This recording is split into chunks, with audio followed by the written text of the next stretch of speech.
Be a road safety hero. এই স্লোগানকে সামনে রেখে বুধবার উদয়পুরে আয়োজিত হয় 35তম জাতীয় সড়ক সুরক্ষা মাস কর্মসূচি। কর্মসূচির অঙ্গ হিসেবে 15ই জানুয়ারি থেকে 14ই ফেব্রুয়ারি পর্যন্ত বিভিন্ন উদ্যোগের মধ্যে দিয়ে পালন করা হয়েছে জাতীয় সড়ক সুরক্ষা মাস। এদিন অনুষ্ঠানে উপস্থিত প্রতিনিধিদের মধ্যে ছিলেন গোমতী জেলা পরিষদের সভাধিপতি দেবল দেবরায়, উদয়পুর পৌর পরিষদের পৌরপিতা শীতল চন্দ্র মজুমদার, গোমতী জেলার জেলা পরিবহন আধিকারিক Chandrashekhar Chattopadhyay, senior deputy magistrate Sumitra Debnath, DSP TIG Sumir Roy, Gomti জেলার তথ্য ও সংস্কৃতি দফতরের সহ অধিকর্তা মনোজ কান্তি দেববর্মা সহ আরো অনেকে। অনুষ্ঠানে ছাত্রছাত্রী এবং মোটর শ্রমিকদের নিয়ে একটি কুইজ প্রতিযোগিতার আয়োজন করা হয়।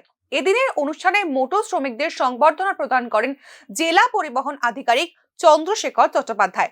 জাতীয় সড়ক সুরক্ষা মাস অনুষ্ঠানের তাৎপর্য নিয়ে নিজের বক্তব্যে গোমতী জেলা পরিষদের সভাধিপতি দেবল দেবরায় বলেন, পরিবহন মালিক থেকে শ্রমিক ও সড়ক ব্যবহারকারী সবাইকে সচেতন হতে হবে এবং ট্রাফিক নিয়ম মেনে চলতে হবে।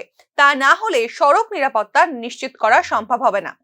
সড়ক সুরক্ষা মাসের সার্বিক তাৎপর্য তুলে ধরেন এই অনুষ্ঠানে উপস্থিত অন্যান্য বক্তারাও। প্রসঙ্গত বলা যায়, ট্রাফিক দফতরের কর্মসূচির সত্ত্বেও রাজ্যে উদ্বেগজনকভাবে বৃদ্ধি পেয়েছে সড়ক দুর্ঘটনা, হচ্ছে জনমালের লোকসান।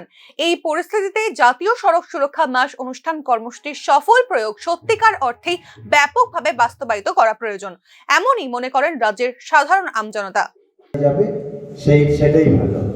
সুতরাং সাবধানতা অবলম্বন করেই সবচেয়ে, যদি সাবধানতা অবলম্বন না করি, যে কোনো মুহূর্তে আমি আমার প্রাণ স্পন্দন স্তব্ধ হয়ে যেতে পারে। ঠিক সড়ক সুরক্ষা সপ্তাহে এই কথাগুলি বলার একটাই উদ্দেশ্য, বর্তমানে যা চলছে, বাইক চালালে মনে হয় যেন আমি বাইকের চালক নই, আমি যেন এরোপ্লেন চালাই, উড়োজাহাজের ড্রাইভার বলে নিজেকে মনে করি আমরা যারা বাইক চালাই। শুনলে